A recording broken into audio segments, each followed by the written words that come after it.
Welcome to Khyati connects. నేను విద్య. ఒక తండ్రి కళ తన బిడ్డ ప్రాణదాత కావాలి. తెల్లకోటు వేసుకొని 10 మందికి వైద్యం చేసే మహోన్నతమైన డాక్టర్ కావాలి. ఆ కళల సహకారం కోసమే తన రక్తాన్ని చెమటగా మార్చి ఆ బిడ్డను మెడిసిన్ చదివించాడు. కానీ విధి ఆడిన నాటకమో లేక సమాజంలో ఉన్న రాక్షసత్వమో ఆ తండ్రి ఆశలు ఆసుపత్రి పాలయ్యాయి. మెడికో ప్రియాంక ఎపిసోడ్ ఇప్పుడు రాష్ట్ర వ్యాప్తంగా ప్రతి గుండెను పిండేస్తోంది. కానీ ఇక్కడ అత్యంత బాధకరమైన అత్యంత దారుణమైన విషయం ఏంటంటే ఆ కుటుంబం కన్నీరు మున్నీరై ఆసుపత్రిలో అల్లాడిపోతుంటే వారికి అండగా నిలబడాల్సిన ప్రభుత్వం ఎక్కడా? బాధితులకు భరోసా ఇవ్వాల్సిన పాలకులు ఎక్కడా? మీడియా ముందుకొచ్చి ఆ తండ్రి పడుతున్న వేదన చూస్తుంటే రాతి గుండె అయినా కరగాల్సిందే. కానీ ఏపీ ప్రభుత్వ పెద్దల గుండెలు మాత్రం కరగడం లేదు. అసలు ఆ తండ్రి కడుపు కోత ఏంటి? సీఎం డిప్యూటీ సీఎం ఎందుకు సైలెంట్ అయ్యారు అనేది ఇప్పుడు చూద్దాం.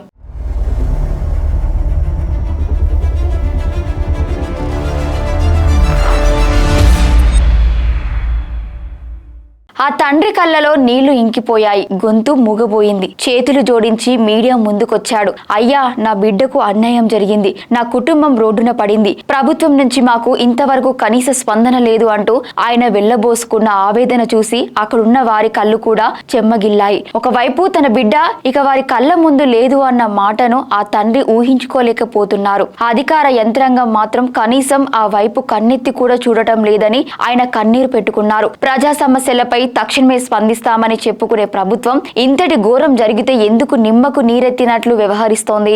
బాధితులకు కనీస ఆర్థిక సాయం కూడా ఎందుకు అందలేదు? వైద్య ఖర్చుల కోసం ఆ కుటుంబం అప్పుల పాలవుతుంటే ప్రభుత్వానికి చీమ కుట్టినట్లయినా లేదా? సరిగ్గా ఇక్కడే ప్రజా ప్రతినిధుల తీరుపై ప్రజల తీవ్ర ఆగ్రహం వ్యక్తమవుతోంది. ఆ కుటుంబం ఆసుపత్రిలో ఉంటే స్థానిక ఎమ్మెల్యే కనీసం వెళ్లి పలకరించిన పాపాన పోలేదు. ఎమ్మెల్యే పేరుతో ఎవరో ఒకసారి మాత్రమే ఫోన్ చేశారట. ఇదేనా బాధ్యత గల ప్రజా ప్రతినిధి వ్యవహరించే తీరు? ఆ తండ్రి అడుగుతున్న సూటి ప్రశ్న ఒక్కటే. ఫోన్ లో మాట్లాడిన ఎమ్మెల్యే గారు ఒక్కసారి మా ఆసుపత్రికి రావచ్చు కదా, మా పరిస్థితి కల్లారా చూడొచ్చు కదా అని ఆయన అడుగుతున్న ప్రశ్నకు ఏ ప్రజా ప్రతినిధి వద్ద సమాధానం ఉంది?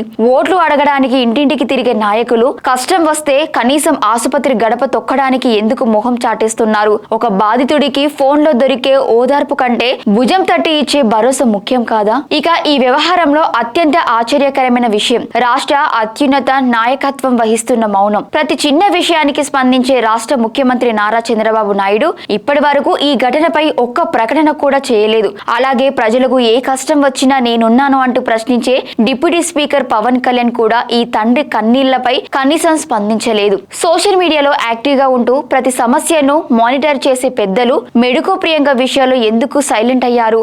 బాధితులకు ఆర్థిక సాయం ప్రకటించడానికి, మెరుగైన వైద్యం అందించడానికి అడ్డొస్తున్నది ఏంటి? న్యాయం జరుగుతుందన్న ఒక చిన్న భరోసా ఇస్తే ఆ తండ్రి గుండెకు ఎంత ఊరట కలుగుతుందో వీరికి తెలియదా? అయ్యా, మీరు ఒక బిడ్డకు తండ్రే కదా, మా కడుపు కోత మీకు అర్థం కావడం లేదా అంటూ నేరుగా మంత్రి నారా లోకేష్ ను ఉద్దేశించి ఆ తండ్రి సంధించిన ఈ భావోద్వేగ అస్త్రం ప్రతి గుండెను తాకింది. యువతకు ఐకాన్ గా విద్యాశాఖ మంత్రిగా ఉన్న లోకేష్ బాబు ఒక మెడికో విద్యార్థికి జరిగిన ఈ ఘోరంపై ఎందుకు మౌనంగా ఉన్నారు? తన బిడ్డను ఉన్నత స్థాయిలో చూడాలనుకున్న కన్నీటి వేద లోకేష్ ను కదిలించలేదా? రెడ్ బుక్ అంటూ తప్పు చేసిన వారిపై ఉక్కుపాదం మోపుతున్న లోకేష్ ఇలాంటి బాధితులకు న్యాయం చేయడంలో ఎందుకు వెనుకడుగు వేస్తున్నారు అన్నది ఇప్పుడు రాష్ట్ర ప్రజలు అడుగుతున్న ప్రశ్న. చూసారుగా, ఒక పక్క ఆసుపత్రిలో చావు బతుకుల మధ్య పోరాటం చేసి చివరికి తుదిశ్వాస విడిచిన ప్రియాంక, మరో పక్క దిక్కుతోచని పరిస్థితిలో కన్నీరు మున్నీరు అవుతున్న కుటుంబం, ఫోన్లతో సరిపెడుతున్న ప్రజా ప్రతినిధులు, కనీసం స్పందించని ప్రభుత్వ పెద్దలు. ఇది మెడికో ప్రియాంక కుటుంబం ఎదుర్కొంటున్న దుస్థితి. నిజంగా ఒక సామాన్యుడికి ఆపద వస్తే ఈ రాష్ట్రంలో దిక్కెవరు? ఇప్పుడు ఆ తండ్రి పెట్టుకున్న కన్నీళ్లు పాలకుల గుండెలను కరిగిస్తాయా? చంద్రబాబు, పవన్ కళ్యాణ్, లోకేష్ లు ఇప్పటికైనా స్పందించి ఆ కుటుంబానికి అండగా నిలబడతారా? లేక ఈ నిర్లక్ష్యం ఇలాగే కొనసాగుతుందా? బాధితురాలికి సరైన న్యాయం జరిగే వరకు, ఆ కుటుంబానికి ప్రభుత్వం అండగా నిలబడే వరకు వేచి చూడాల్సిందే.